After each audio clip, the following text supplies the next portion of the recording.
पहा नवीन एपिसोड्स एकदम add free.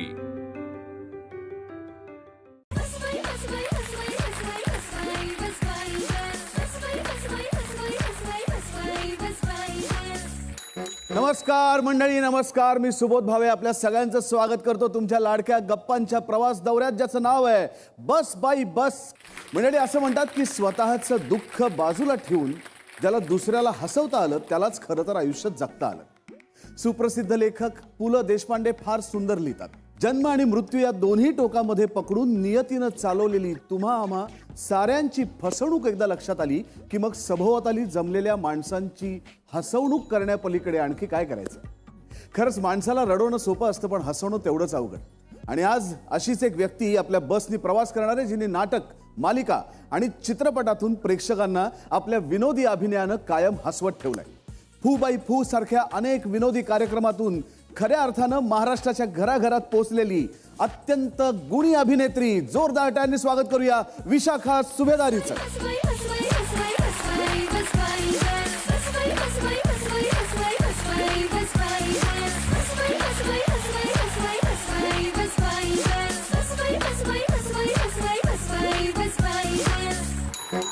तर विशाखा, स्वागत आहे तुझं बस बाई बसच्या या गप्पांच्या प्रवास दौऱ्यात। थँक्यू। तुझ्या एंट्रीवरनच लोकांना लक्षात आलंय की साधारणपणे तू मुंबईची असल्यामुळे आणि घाई सतत गाडीमध्ये किंवा ट्रेनमध्ये चढायची असल्यामुळे तू दार उघडण्याची सुद्धा वाट पाहिली नाहीस। ते दार तोडून तुला आतमध्ये यायचं होतं। काका चला गाडी सुरू करा। प्रवास सुरू व्हायला पाहिजे ना, सुरू झाला। पण मला एक सांग, आमची ही बस कशी वाटली अंबरनाथ? कमाल कमाल। एकतर हे नावच मला खूप आवडलेलं आहे। आवडलं? अंबरनाथ एक्सप्रेस असा जीव भांड्यात पडलाय। म्हणजे अंबरनाथवरून सुटणारे अनेक ट्रेन्स असतात, अंबरनाथ एक्सप्रेस कधीच नसते। एकतर आता ही अंबरनाथ एक्सप्रेस म्हणजे मला वाटतं अंबरनाथ ते डायरेक्ट दादर थांबणारी असेल ना। शिवाजी मंदिरच्या दारात येऊन थांबतो। हे तर कमालच आहे म्हणजे। पण मला सांग, मुंबईमध्ये राहणाऱ्या माणसाला करिअर पकडायच्या आधी लोकल पकडायला शिकायला लागतं, बरोबर? तू दोन्हीही एकदम वेळेत पकडलंस। काय साधारणपणे हा तुझ्या लोकल प्रवासाचा एक्सपिरियन्स, अनुभव? ट्रेनचा प्रवास माझ्यासाठी प्रचंड आनंददायी होता। मला कधीच ट्रेनचा त्रास झाला नाही, मला रादर प्रवासाचाच कंटाळा येत नाही। मला प्रवास करायला खूप आवडतो। पण तुला सांगू की पहिला लेडीजचा डबा असतो, जो फर्स्ट लेडीज, तो साधारणतः मिडल लेडीज असतो ना, त्याच्या थोडंसं पुढे उभं राहायचं अंबरनाथला। आणि मग ती कर्जतवरनं येणारी ट्रेन हळूहळू झाली की त्या पहिल्या डब्यात चढायचं। बर।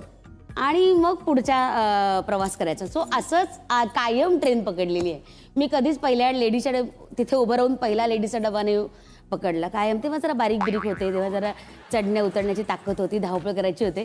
आता त्या ट्रेनच्या ट्रॅकवरच्या दगडांवर मी चालेन की नाही याची सुद्धा मला भीती वाटते। किती वर्ष प्रवास केलास तू ट्रेन? अरे खूप वर्ष दादा, म्हणजे 18 वर्ष। मला आपण कधी एकत्र काम करायचो, एकत्र भेटायचो आणि तू अंबरनाथवरनं येतेस, आधी मला याच्याबद्दलच तुझ्याविषयी नाही, कारण म्हणजे अनेक लोक आहेत की जी कर्जतवरनं किंवा अनेक लांब लांबच्या ठिकाणावरनं मुंबईत रोज अपडाऊन करतात, पण त्यांच्या नोकरी करत असल्यामुळे त्यांच्या वेळा ठरलेल्या असतात की 9 ते 5 किंवा 10 ते 6। आपल्या क्षेत्रामध्ये त्याच्या वेळा ठरलेल्या नाही आहेत। तर हा प्रवास तू कसा करत असशील? तू घरी कधी जात असशील? तू स्वयंपाक कधी करत असशील? तू जेवत कधी असशील? कसं करत असशील तू हे? सकाळी समजा 7चा कॉल टाईम असेल तर साधारण 5:15 वगैरे ट्रेन पकडायला लागायची पूर्वी। आणि मग त्या मला ट्रेनच्या खरं खूप आठवणी आहेत ट्रेनच्या। आता मी आकाशवाणीमध्ये पूर्वी काम करायचे, तेव्हा माझी सकाळी इनरव्हिल शाळेत मी टीचर म्हणून शिकवायचे। जेव्हा माझं या क्षेत्रात येणं नव्हतं झालं, तेव्हा ती 1ची शाळा संपली की इकडे अंबरनाथ स्टेशनला 1:05ची गाडी पकडून मी विटीला जायचे। सो 5 मिनिटाचं अंतर कापून मी पटकन स्टेशनवर येऊन विटीला जायचे। त्या विटीच्या प्रवासात मी उल्हासनगरवरनं ड्रेस मटेरियल घ्यायचे आणि ते ट्रेनमध्ये आपल्या मैत्रिणींनी दाखवायचे आणि ते विकायचे। माझ्याकडे काही लिपस्टिक्स, नेलपेंटचा स्टॉक होता जो मी एकदम होलसेलनी घ्यायचे, तो मी ट्रेनमध्ये आणि आकाशवाणीच्या बायकांना विकायचे। सो तो ट्रेनचा जो प्रवास आहे तो अविस्मरणीय आयुष्यातला। म्हणजे त्या सगळ्या मावश्या टोपलं घेऊन ज्याच्यात वेफर्स ठेवून त्या विकायला यायच्या किंवा कानातले वगैरे विकायला यायचे, ह्यांच्याशी एक वेगळं कनेक्शन होतं। त्या मला नावानिशी ओळखत होत्या, म्हणजे तृतीय पंक्ती पण म्हणू आपण। मला रात्रीच्या प्रवासाला कायम त्यांची साथ असायची, कायम। की कधी मला त्यांची भीती वाटली नाही. इतका मुंबऱ्यापर्यंत त्यांची साथ असायची, विठ्ठलवाडीपर्यंत माझ्याबरोबर एक कायम शेवटच्या शिवाजी मंदिरच्या प्रयोगाला किंवा बोरिवलीच्या प्रयोगाला कायम शेवटची गाडी पकडून मी 2:15ला घरी जायचे. तर तेव्हा सुद्धा अनेक मंडळी ही एकत्र होती. त्यामुळे ट्रेनचा प्रवास खूप प्रचंड आठवणींचा आहे. माझा एक रिक्षावाला होता दादा, म्हणजे मी अंबरनाथ ते विक्रोळी प्रवास करायचे, मग विक्रोळीला उतरायचे आणि विक्रोळी तो एक रिक्षावाला मी फोन करायचे त्याला, हाँ भाई मैं आ रही हूँ, अभी ट्रेन पकड़ी हूँ मैंने, तो अभी आप आ जाना विक्रोळी स्टेशन पे. तर तो एक्झॅक्ट त्या वेळेला यायचा आणि मग विक्रोळी ते गोरेगाव जयपान स्टुडिओ हे 7 महिने मी एक हिंदी सिरियल केली. त्या सिरियलसाठी किंवा मडला एक शूटिंग करायचे, तर त्या शूटिंगला तो माझ्याबरोबर असायचा. तर त्याला तो सकाळी आणि रात्री दोन्ही वेळेस मी जेव्हा फोन करेल तेव्हा तो यायचा. तर आपले बाप्पा आहे ना, म्हणजे जोशी, विद्याधर जोशी, ते मला चिडवायचे की तुझं आणि त्या रिक्षावाल्याचं काहीतरी लफडं आहे. तो काहीतरी सिड्या बिड्या ऐकत तुम्ही येता आणि तो तुला घ्यायला कसा येतो. सो थकायला कधीच झालं नाही, कधीच थकवा आला नाही. विशाखा, मगाशी तू असं सांगितलंस की लोकलमधला तुझा प्रवास, तर अनेक जण प्रवास करतात, खूप कलाकार इकडून तिकडे प्रवास करत असतात, पण त्या प्रवासातली खासियत तुझी अशी होती की तू काही वस्तूसुद्धा विकायचीस, बरोबर? कारण आपल्या लोकलमध्ये अनेक बायका असतात ज्या अनेक प्रकारच्या वस्तू वेगवेगळ्या घेऊन विकत असतात. तर आम्ही सुद्धा तुझ्यासाठी अशाच काही वस्तू आणल्यात आणि या बसमध्ये देखील आपल्या काही प्रवासी बायका आहेत, तर त्यांना विक, बघू कोण काय घेत आहे. चला, सौभाग्याचं आहे बरं का वाण. कोणाला काय टिकले आहे ताई? टिकली बघा बघा, सुंदर टिकले आहे ते बघा. त्याच्यावर वरती डिझाईन आहे छान छान. हे बघा, लांब आहे, गोल आहे, टिकले आहेत. प्लेन टिकली नाही. आज जरा बाजारात गेले नाही, माल भरला नाही. उद्या ह्याच बसला असता का? उद्या ह्याच बसला येते. प्लेन कुठल्या रंगाच्या हव्यात तुम्हाला? हिरवा आणि लाल. लाल हिरवा सगळ्या. ताई तुम्हाला पावडर बिवडर, नेल पेंट, हा गळ्यातली आहेत, कानातली आहेत, सुंदर आहे बघा रंग. हिरवं नखपॉलिश आहे घ्या. फॅशन आहे ना. हो आवडलं तुम्हाला? हा हा. कितीला दिलं? तुमच्यासाठी दिलं 60 रुपयाला घ्या. 60?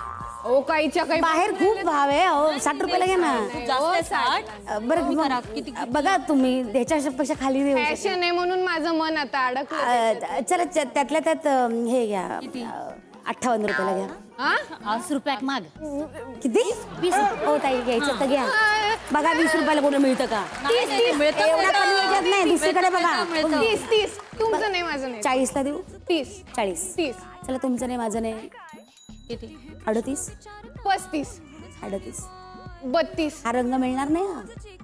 30 बरोबर. हा रंग एकदम युनिक आहे, बाजारात मिळत नाही, फार कमी ठिकाणी आहे. बघा तुम्ही, नाही तर परत आवाज देऊ नका. मी आधीच सांगते 38. घेऊन घे. 38. हिरवा रंग चांगला आहे, बघायचा का? हा हिरवा रंग बरोबर. 38. हिरवा रंग घ्या ना, चांगला आहे. 38. देते. शाबास. पावडर आहे, लिपस्टिक आहे. हा हार आहे बघा. हा 1 मिनिट सांगते. हे गळ्यातलं आहे, सुंदर आहे. गोंडा लावून मी देईन हवं असं तुम्हाला. बघा, घालून बघा कसं सुंदर दिसतंय. ताई, आरसा आहे का तुमच्याकडे? बघा. हा हे बघा ना, अँटिक वाटते की मटेरियल काय म्हणे. आणि ना, मुख्य म्हणजे साडीला मॅचिंग आहे. कुठल्याही साडीवर जाईल. लाल हिरवा रंग, मल्टी कलर आहे. हो, मल्टी कलर आहे. कितीला? चला, तुमच्यासाठी म्हणून 270 रुपये आधीच कमी केले. 270 आधीच कमी केले. नाही. अरे हे साधं पर्यंत ठीक आहे. साधं नाहीये ना ताई. हे असंच राहणार आहे. हे जे प्लेटिंग दिसतंय ना, त्यातला एक खडा पण जाणार नाही. कॉलेज जाणार नाही. याची खडे पडले तर मी आहे ना, रोज बसलाय ना या. मला तुम्ही आणून द्या ना. लावून देणार परत. मी लावून देणार परत. मग एकही पडणार नाही खडा.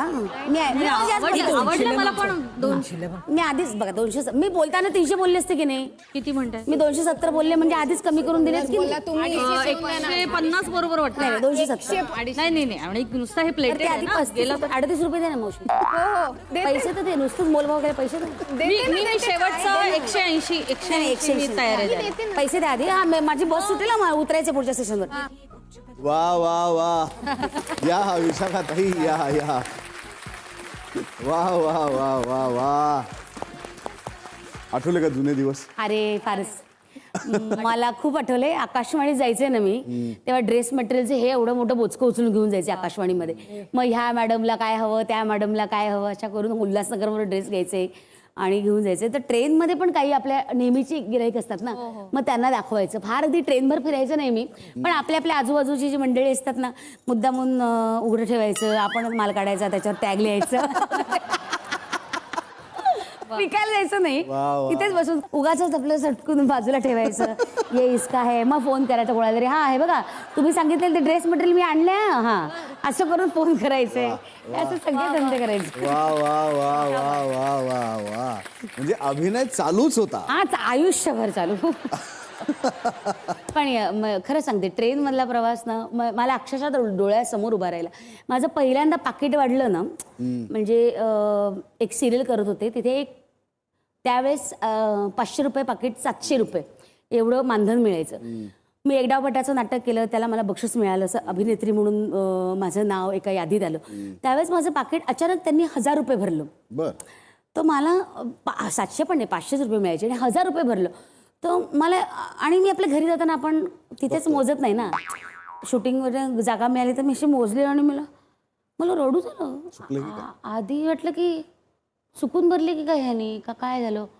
तर मग मी मनीष दळवीला फोन केला, म्हटलं अरे पाकिट जास्त भरलेस का रे तू चुकून. तर म्हणे नाही नाही, तुझं आता 1000 रुपयेच पाकिट ठरलेलं आहे. तर मला इतकं रडू आलं. त्याच्यामुळे हा ट्रेनचा प्रवास अविस्मरणीय आहे खूप. मला सांग, लोक जनरली डोक्यावरती बर्फ ठेवतात.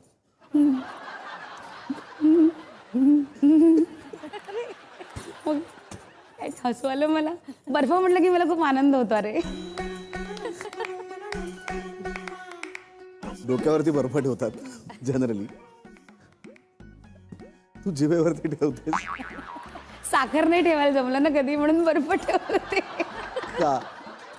आवड, लहानपणापासून बर्फ खाण्याची खूप आवड. मला वाटतं माझा जन्म ना हिमालयात वगैरे झाला असावा, त्याच्यामुळे तो मला. नाही, जिथे पिकतं तिथे पिकत नाही, त्यामुळे हिमालयातली माणसं बर्फ खातात असं तुला वाटत असेल. गेल्या जन्मीचं काहीतरी असावं बर्फाचं आणि माझं नातं. त्यामुळे मला वाटतं मला बर्फ प्रचंड आवडतो. म्हणजे मी बर्फ पोळी खाऊ शकते, मी नुसताच बर्फ पोळी. हा, म्हणजे बर्फाचा चुरा पोळीवर टाकून. बर्फाचा चुरा पोळीवरती टाकून? हा, मी तो. पण त्याच्यात काय मसाला वगैरे घालतो? नाही, ते काय लागत नाही आपल्याला. नुसता बर्फाचा चुरा असं पोळीवरती घालू. मी आपण गुंडाळी तूप साखर पोळी करतो तशी तू बर्फ पोळी खातेस? खाऊ शकते, मला आवडतं. आणि नुसता बर्फाचे खडे तर मी असे दाणे, चणे, फुटाणे वगैरे खातो ना, तसे मी खाते. आणि म्हणजे आता परवाचाच किस्सा आहे रे. हेमांगी कवी आणि आम्ही एका रूम मध्ये झोपत होतो, आणि मला सवय आहे रात्री बर्फ घाल्याशिवाय मी झोपतच नाही. मला 1-2 ट्रे बर्फाचे लागतातच. 2 ट्रे? आपले 2 ट्रे असतात ना फ्रीज मधले, ते 2 ट्रे मला लागतात. आणि मग ते मी घेतले होते जवळ, बर्फ एका ग्लासमध्ये ठेवला होता. आणि एकतर तिथे AC चालू असतो आपल्याकडे US मध्ये, त्यामुळे पंखा बिंका तो हुं आवाज वगैरे काहीच नसतो, अशी पिन ड्रॉप सायलेन्स असतो. आणि मी तो बर्फाचा कुडुम कुडुम कुडुम करत आवाज करत होते. ते हेमांगी उठली, विशाखा काय ग, अरे सॉरी तुला बर्फाचा त्रास होतोय का, आवाज येतो, सॉरी. मग मी तो हळूहळू खायला लागले, पण मी तो खाल्ला. बर्फ आणि माझं एक अजीब नातं आहे. आज आपण विशाखाला गोड बर्फ देऊ. वाव, आणा रे. वाव. आणा, ओ बात. ठेवा.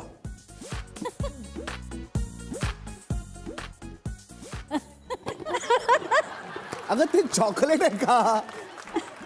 आवडतो. तुला आतमध्ये असा गारगार असं खूप त्रास होत नाही? नाही. पॉपकॉर्न खावा तसा बर्फ. एका मिनिटात किती खातेस बर्फ तू? खूप.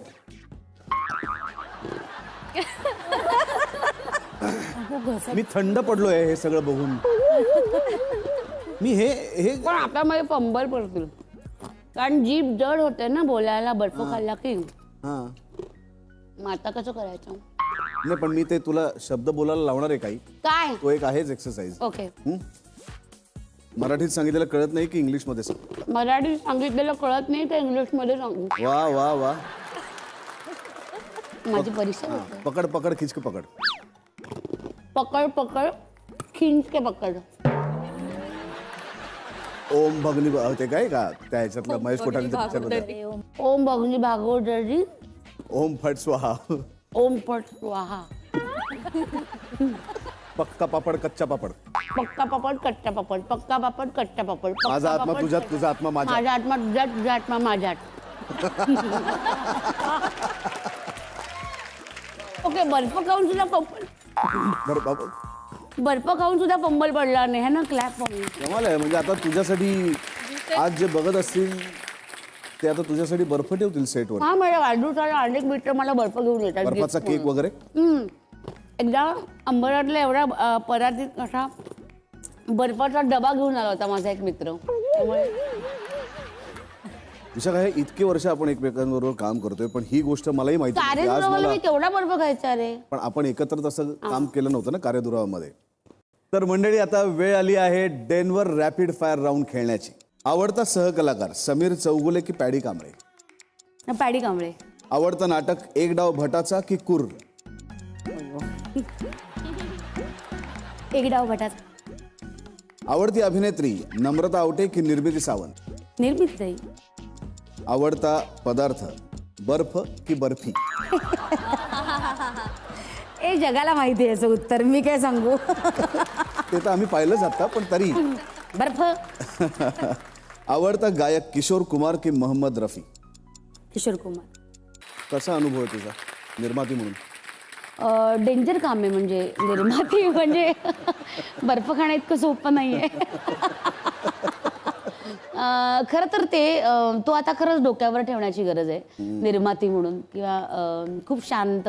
कालच प्रयोगाला एक आपल्या ओळखीचे म्हणजे पॅडीचे एक मित्र आले होते, तर त्यांनी मला बघितलं आणि मी शांततेत इकडे तिकडे वावरत होते. आणि हां, हे झालं का रे, हां ते कपड्याचे ते इस्त्रीचं बघा, ते वायर जळायचं नीट कर. तर पूर्वी हाच आवाज वेगळा असायचा, आणि तू ती इस्त्री नीट कर ना यार, काय ते असं अशा पद्धतीने. आणि आता अरे ती इस्त्रीची वायर नीट आली का, ते जॉईंट करणं वगैरे असा एकदम तो नरम झालाय. म्हणजे अनेकदा पैसा, अधिकार, सत्ता आली की ना माणूस बदलतो. आणि त्याचा म्हणजे खरं तर तो आवाजात बोलायला लागतो असा. पण माझ्या बाबतीत थोडंसं उलटं झालंय. मी थोडीशी अशी शांत होत चालली हळूहळू. आणि मग मी त्याला सांगते की अरे ते पहिले ते खायचं बघा, सगळ्यांचं चहाचं वगैरे बघा. तर हे खूप भयंकर विचित्र प्रोसेस आहे प्रोड्युसर रचणं. तूही या सगळ्यातून अभिनेत्री म्हणून काम करणं खूप सोपं आहे. सोपं आहे. का निर्माती म्हणून काम करणं? अभिनेत्री म्हणून काम करणं जबाबदारी खूप नसते सोपं आहे. आपला रोल सोडून. हां. आणि काय होतं, पूर्वी कसं आपलं आलं, मेकअप केला की चला, तिसरी बेल झाली की चला नाटक सुरू. आता काय होतं की अरे बुकिंगचा आकडा किती आहे रे. पूर्वी काय एवढं वाटायचं नाही, कारण आपल्याला कुठे पाकिटे भरायला लागायची की मग काय. आता बुकिंगचा आकडा काय आहे हा फार प्रश्न होतो. आणि नाटक ही एक वेगळी पॅशन आहे, आणि त्याच्यासाठी एक रिस्क आहे. ती थोडीशी रिस्क पॅन्डेमिकच्या काळात घेणं फार अवघड होतं. तर मला वाटतं ते फार कठीण काम माझ्याकडनं झालं असं. माझ्याकडनं. आणि माझी पार्टनर आहे जी USAलाच असते, पूनम जाधव. तर आम्ही दोघींनी मिळून हे प्रग्यास क्रिएशन सुरू केले.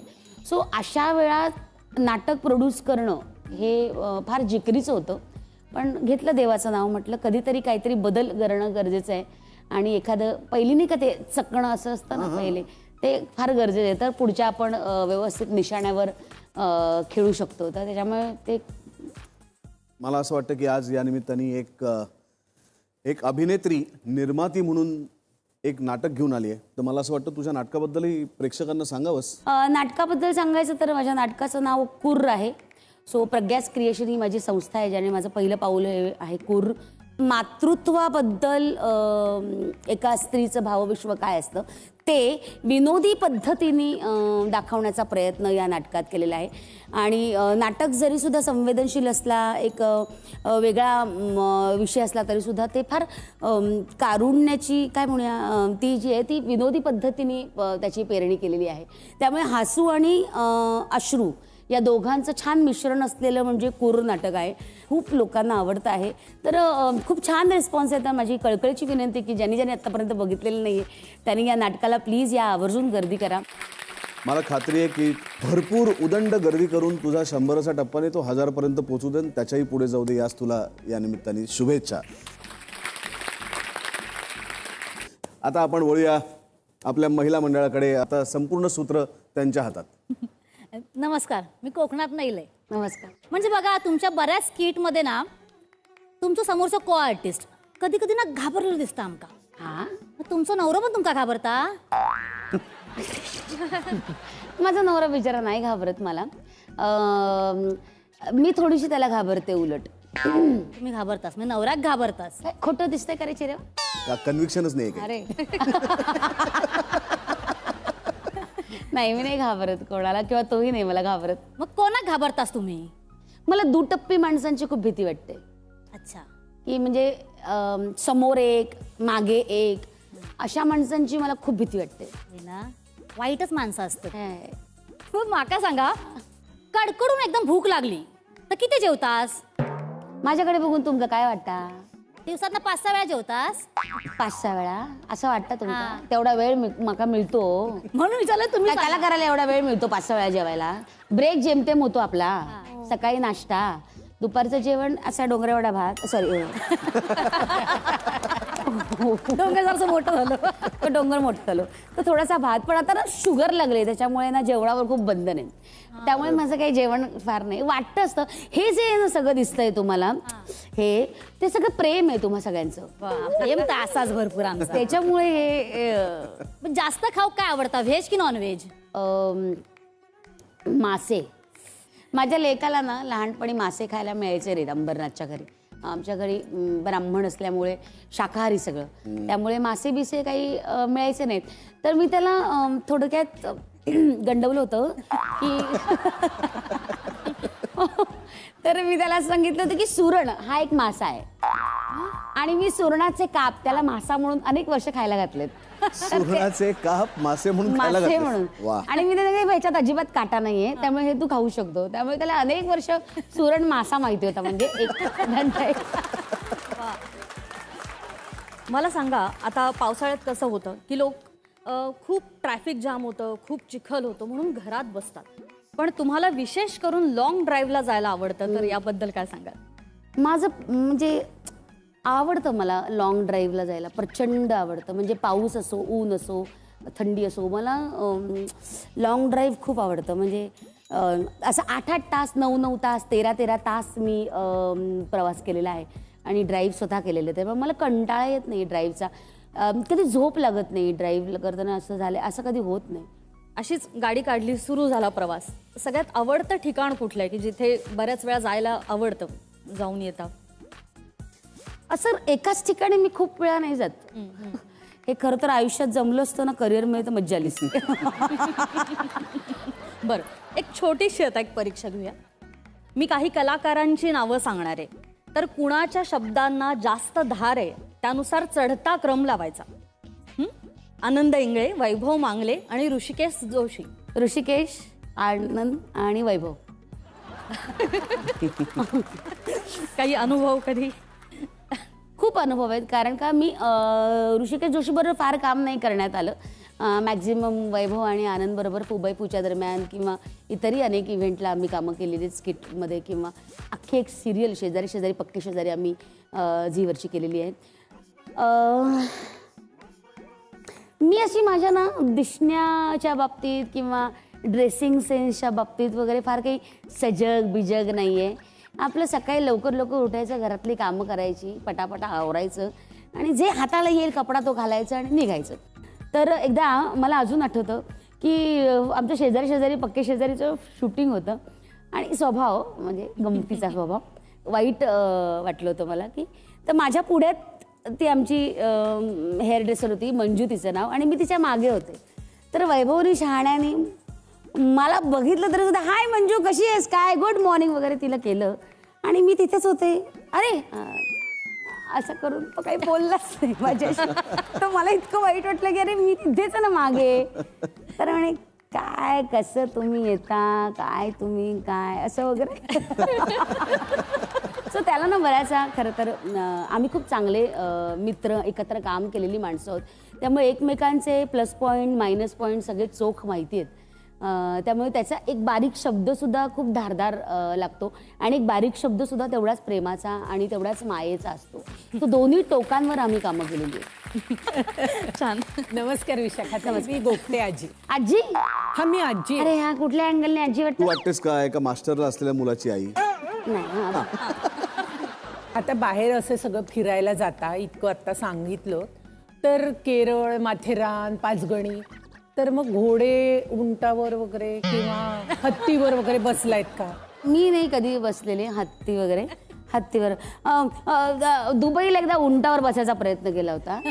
मला ते जमलंच नाही, पण काय अशी मान टाकून बसतात ना, ते केवढं उंच असतं. मला तर बाई भीती वाटते. आणि बरं ते उठताना असं उठतं, मग असं होतं. त्याच्यामुळे मला ते जमलं नाही. प्रयत्न केला होता. मला उंट बिंट तर लांबची गोष्ट आहे. मला असं बाईकवर असं पाय टाकून बसता येत नाही. तर तुम्ही उंटा बिंटाचा कुठचा विचार करू. पण तरी सुद्धा धाडस केलं होतं, पण जमलं नाही. विशाखाताई, विनोदी कलाकारांना सहसा सिरियसली घेत नाही, पण तुमच्या बाबतीत असं कधी झालंय का? म्हणजे तुम्ही एखादी गोष्ट समोरच्याला सांगताय आणि तो ती हसण्यावारीच नेतो. नाही, असं नाही झालं कधी माझ्या बाबतीत. एकदा आठवतं, पण मग मी त्यांची पण विनोदी पद्धतीने मुलाखत घेतली होती. मला आठवत एका कार्यक्रमामध्ये आम्ही गेलो होतो, तर त्या कार्यक्रमामध्ये त्यांनी माझी ओळखच अशी दिली. आता आपल्या समोर येत आहेत वजनदार व्यक्तिमत्व विशाखा सुभेदार, आणि त्यांचं वजन जितकं अभिनयात महत्वाचं आहे तितकंच त्यांचं असं वजन वजन वजन वजन वजन असं खूप वेळा बोलला. तर मग मी जेव्हा बोलायला गेले तर म्हटलं एका वजनदार व्यक्तिमत्वाची एका किरकोळ माणसाने अत्यंत वजनदार पद्धतीने आता ओळख करून दिलेली आहे. तर ह्या वजनदार माणसाकडनं त्या किरकोळ आणि सामान्य माणसाला अतिशय मानाचा मुजरा, तर त्याला इतकं खजिलल्यासारखं वाटतं. मग तो मला माई ताई मला सॉरी, आम्ही आपला विनोद करायला गेलो. म्हटलं अहो, त्या वजनाच्या किंवा त्या विनोदाचे आम्हाला पैसे मिळतात. तुमचे हे जाडे पण आता तुम्ही माझं जे लोकांसमोर उघडं दिसत असताना सुद्धा उघडं पाडलं, त्याचे काही मला पैसे मिळत नाहीत, मग मी काय ऐकून घेऊ? मला वाटलं तुम्हाला मज्जा, जसं इतर स्किट्समध्ये नाही का तुमच्या वजनाबद्दल बोलतात, तसं मी पण बोलतो तुम्हाला चालेल. म्हटलं त्याचे पैसे द्या मला चालेल. बायकांना खूप त्रास सहन करावा लागतो. तुम्हाला कधी सहन करावा लागलाय? कशाच्या बाबतीत? आपण बऱ्याच गोष्टी सहन करतो ना, तसं कधी तुम्हाला करावं लागलं? म्हणजे स्त्री म्हणून कायम दुय्यम भूमिका घ्यायला लागली का? अशा प्रकारचा त्रास कधी सहन करायला लागला का? जाड्या आणि बारीकपणाचा ज्या पद्धतीने डेफिनेशन बाईचं केलं जातं त्या कॅटेगरीचा थोडासा त्रास होतो. की आई ही कायम सोशिक, बारीक बिचारी, आंबाडा बांधलेली आणि सोशिकच असते जेव्हा ती ते कॅरेक्टर तसं. तर मग एखादी जाडी बाई बिचारी सोशिक असू शकत नाही का? बरोबर आहे, पॉइंट आहे. मग तो माझा मुद्दा असतो की का मग ती, तर मग त्यामुळे ते रोल कुठेतरी मिस करायला होतं. फाटके रोल म्हणतो आपण त्याला, गरीब बिचारे, ते रोल करता येत नाही कारण मी कुठल्याच अँगलनी गरीब बिचारी वाटत पण खाते पिते गरजेच कायम वाटते, त्याच्यामुळे ते रोल कुठेतरी मिस करायला होतं. त्याचा जरा त्रास होतो माझ्या या अशा आशयाचा. नमस्कार मॅडम. नमस्कार. मी धुणं, भांडे, स्वयंपाक हे कामं करते. अरे म्हणजे आपलं जुळणार आहे. तर मला हे विचारायचं होतं मॅडम, तुम्ही एका सिनेमामध्ये रेखा मॅडमच्या कामवालीची भूमिका केली, तेव्हा तुमचा अनुभव कसा होता? रेखाजींबरोबर काम करणं हा माझ्यासाठी आयुष्यातला फार प्रेशियस, मौल्यवान क्षण होता असं मी म्हणेन. की ज्यांना आपण स्क्रीनवर बघतो, ज्यांचं नाच, ज्यांचं काम, त्यांचं दिसणं, त्यांचं उभं राहणं, ह्या सगळ्यात लहानपणापासून आपण प्रेमात, ती बाई आपल्या बाजूला बसली आहे आणि तिच्याबरोबर काम करायचं आहे आणि तळपायची जी जमीन आहे ती बिचारी सरकवत होती सारखी सारखी, आणि मी कधी आता जाईन खाली असं झालं होतं. पण ते म्हणतो ना, first impression is a last impression. त्यामुळे जर पहिला सीन मी चुकले असते तर माझं एक कलाकार म्हणून जरा चुकलं असतं सगळं गणित. 9 दिवस आम्ही एकत्र काम केलं रेखाजींबरोबर, मी आणि रेखाजी. तर त्या ना अगदी मराठीत बोलत होत्या. मराठी, त्यांचं मराठी फार छान आहे. आणि पहिल्या दिवशी फक्त मी भानावर होते, पुढचे 8 दिवस मी अजिबात भानावर नव्हते, कारण माझा पहिला दिवस इम्प्रेशन पाडून झालं होतं कामाचं. आणि त्याच्यानंतर 8 दिवस मी अजिबात भानावर नव्हते. फक्त मी त्यांच्याकडे असे बघत बसायचे की एकदा काहीतरी ते नितळ कांतीला अशी हात लावेन, हाताला हात लावेन, असा चान्स मी कधीतरी बघायचे. आणि 2-3दा झालं पण ते, म्हणजे त्यांनी अगदी हातात हात घेऊन माझी चौकशी केली. पण इतका ग्रेट अनुभव होता की माझा शेवटचा दिवस शूटिंगचा, आणि त्यांनी मला बोलवलं की त्यांच्या व्हॅनिटीमध्ये, आणि मी आपला विचार करते की आपला शेवटचा दिवस आपण बाईंना काहीतरी देऊया. तर त्यांना काय आवडतं, त्यामुळे मोगऱ्याचे गजरे, आणि मी कुठेतरी वाचलं होतं की त्यांना कृष्ण आणि शंकराच्या मूर्ती किंवा ते फार आवडतं. तर मी बाबा विचार केला की त्यांना काहीतरी असं गिफ्ट देऊया. तर मी आपले विचार करते, तर त्यांचा स्पॉट दादा मला सांगायला लागला की मॅडमने आपको व्हॅनिटी में बुलाया आहे. तर व्हॅनिटीमध्ये गेले, अशी पांढरी शुभ्र व्हॅनिटी, असं सिल्कचं जवळजवळ लोणी, आणि त्या लोण्यातली रेखाबाई आणि त्या उभ्या होत्या आणि त्यांच्या हातात ना एक पिशवी होती आणि त्या पिशवीमध्ये एक सिल्क क्रीम कलरचं एक गाठोडं होतं आणि ती पिशवी त्यांनी माझ्या हातात दिली. तर म्हणे आज तुम्हाला लास्ट दिन है ना बच्चा, तेरे लिए कुछ लाई हूँ. अरे वा. तर मी म्हटलं माझ्यासाठी मी बघते तिकडे तुमच्यासाठी काय मला घेतंय. तर त्यांनी माझा शेवटचा दिवस कुठला आहे माहिती काढून माझ्यासाठी काहीतरी गोष्ट आणली. तर ती काळी कांजीवरम, वा, ते सिल्कचं गाठोडं होतं असं बांधलेलं. त्याच्यात त्यांनी त्यांचा स्वतःचा फोटो, त्या फोटोवर एक छान मेसेज. आणि मला माझे डोळे असे पाणावले होते, मला ते वाचता येईना. तर त्या बाईने मला बसवलं आणि तिने ते बाईने मला सगळं वाचून दाखवलं की त्याच्यावर मी काय लिहिलंय काय नाही. आणि साडी अशी खांद्यावर टाकली आरशात उभं राहून, म्हणजे ज्या आरशात त्या बघतात त्या आरशात मी उभं राहून स्वतःला बघत होते. त्याने अशी खांद्यावर साडी टाकली आणि आता कशी दिसते बघ वगैरे. तर हा दिवस ना न विसरण्यासारखा आहे.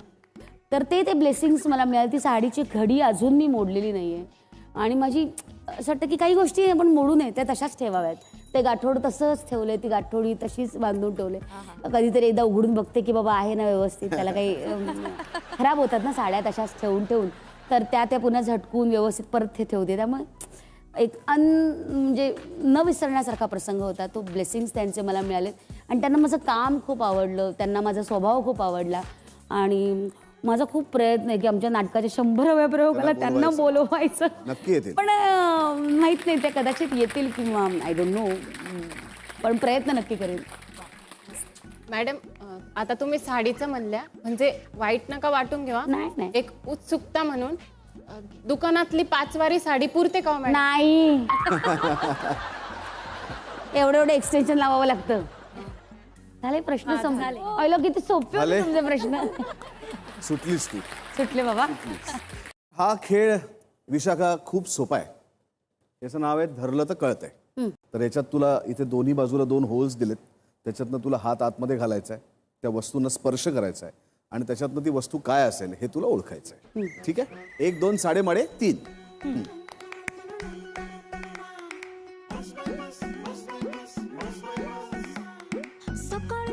फळ आहे बळ.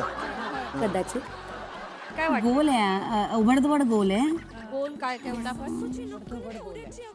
ओबड धोबड वडा आहे. वडा. बटाटा वडा. बटाटे वडा. हा हो. वा वा वा. तेलकट पण आहे बटाटे वडा. 1 2 साडेमाडे 3. काय काय वाटतं? पाणीपुरीच्या पुऱ्या आहेत. आता बघूया पुढचा पदार्थ कुठला. चल 1 2 साडेमाडे 3.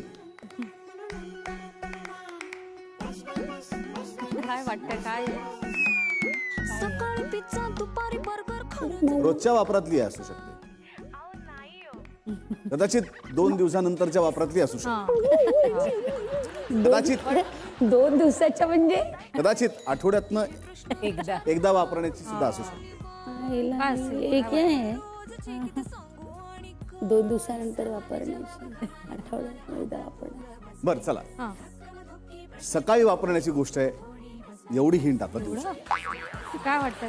काहीतरी असं आहे. काय सकाळी खाता? 5 4 पीठ आहे कसलं तरी. 2 काय? 1. विशाखा, आता इतकी मदत केली मी तुला मैत्रीण म्हणून. शॅम्पू आहे तो. हा शॅम्पू आहे. बापरे. चला पुढचा.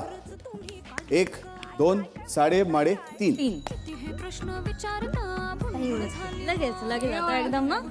हे तर म्हणजे आलंच पाहिजे. ए संडे होया मंडे रोज वा वा वा. Yes. शाबास. तर हा प्रवास आपला गप्पांचा असा सुरू राहणार आहे. आपण आता पुन्हा आपल्या सीटवर जाऊन बसणार आहोत. चला या. आता आपण वळतोय आपल्या पुढच्या खेळाकडे. खेळ सोपा आहे. मगाशी सगळ्याच बायका म्हणाल्या की तुझे डोळे बोलके आहेत, त्यामुळे तुला बऱ्याच काही बोलावं लागतच नाही. तू न बोलता फक्त डोळ्यांनीच सगळं सांगतेस. तर आता मी तुला काही चित्रपटांची नावं सांगणार आहे आणि त्या चित्रपटाची नावं तू आमच्या बायकांना सांगायचेस. जर ओळखलं नाही तर मारी ना. न बोलता फक्त डोळ्यांनी, फक्त मुकाभिनयाच्या माध्यमातून म्हणजे हे हातवारे करू शकते ना? हातवारे करू शकतेस. ठीक आहे, ये इकडे. पहिला सिनेमा.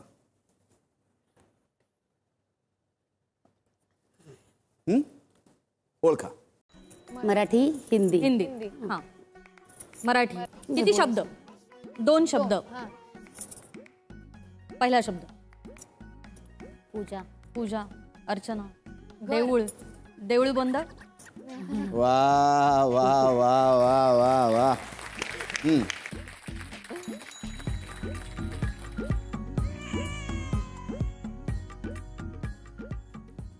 मराठी. एकच शब्द आहे. अयो, मी. तू कोण आहे? घरी. नागपूर. मालवणी. मालवणी. नारळ. ग्रे. आंबा. आंबा. आंबा. हापूस. हापूस नाही. आंबा. आंबा. आंब्यापर्यंत आलोय. आंबा. आंब्याच्या आधीची प्रोसेस 3 शब्द. अक्षर आहे. 3 शब्द आहेत. शेवटचं गेलं. शेवटचा आंबा. आंबा आहे. आमराई. 3 अक्षर आहे. आंबा. 3. हापूस नाहीये. नाहीये. हापूस. आंबा शब्द त्यात आहे. हा. फक्त शेवटचं अक्षर वेगळं आहे. शेवटचा शब्द आंबा. अंबाबाई. आंबट गोड. कैरी, कोय, अंकुर. अंबाडी. खारट. लोणचं. अगं सोपं आहे. तू हरली म्हणतेस आणि त्यांनी लगेच तुला जिंकलं. पाहिलंस? जिद्द नाही सोडायची. अजून एक आहे. अच्छा, मराठी. तर तू राहिली मराठी. सांगायची, हं? मराठी. किती शब्द? थांब. 3 वेगळे, 2 वेगळे. 2 वेगळे. 2 वेगळे, 3 वेगळे. 3. सूप. चाळणी. चाळणी. सूप. गहू. दगडी चाळ. अरे कसं काय ओळखलं तू? सासूबाई. कशी भारी आहेस तू. करेक्ट आहे. वा वा वा वा वा. जोरदार टाळ्या या राऊंड साठी. आणि आता आपण अगदी आपल्या शेवटच्या टप्प्यावर आलेलो आहोत. आपण मगासपासून प्रवासाविषयी बोलतोय. तू तुझ्या ट्रेनमधल्या सहप्रवाशांबद्दल सांगतेस की त्यातले काही प्रवासी तुझ्या ओळखीचे नव्हते, ते काही ठराविक अंतरासाठी तुझ्या आयुष्याचा भाग होते, पण तरीसुद्धा ते छाप तुझ्या आयुष्यावरती ठेवून गेलेत. तर असेच काही सहप्रवासी आपणही या बसमध्ये तुझ्या शेजारी बसवणार आहोत. आणि तू त्यांच्याशी काय संवाद साधतेस, काय गप्पा मारतेस, ते आपल्याला आमच्या महिला मंडळाला आणि या तमाम रसिक प्रेक्षकांना बघायचं आहे. तर बघूया पहिला सहप्रवासी कोण आहे. अयो, मी चपलाच घालू नये मला वाटतं. दिदू नमस्कार. बरोबर. हाय ताई, कशी आहेस? हे ताई, तुझ्या पर्समधली लिपस्टिक वगैरे दाखव ना, काय काय त्या. नवीन एखादा असेल तर मला दे ना प्लीज प्लीज. दे ना, कलर दे ना. काय म्हणते, कशी आहेस? नाटक वगैरे कसं चाललं? निर्माती झाली आहे खरं तर. पण ॲक्च्युली जाऊबाईमध्ये आपण काय मजा करायचो ना, आठवते तुला? त्यावेळेस तू एक ड्रेस दिला होतास मला, तो अजूनही जपून आहे आणि तो मला अजून होतोय. हां. आणि खूप दिवस झाले गाठभेट नाही आहे. आणि खरं तर मला तुझा कायमच अभिमान वाटतो. आणि खरं तर तू जे पेरलंयस ते पेरलेलं आज उगवतंय. म्हणजे विनोदाचं साम्राज्य तू रंगभूमीवर पेरलंस, तू सिनेमांमध्ये पेरलंस. त्याच्यामुळे आमच्यासारख्या सगळ्या कलाकार रंगभूमीवर काम करतात. तर त्याबद्दल तुला सलाम आहे. सगळे तुझी लाडकी व्यक्तिमत्वच आज तुझे सहप्रवासी म्हणून आले. अगदी. विशाखा, तुझ्याबरोबरच्या आजच्या या प्रवासात आम्हा सगळ्यांना खूप मजा आली. तू आमच्या या गप्पांच्या प्रवास दौऱ्यात सहभागी झाल्याबद्दल तुझे मनापासून आभार. थँक्यू दादा. तुझा स्टॉप आलाय. हो, थँक्यू सो मच. थँक्यू.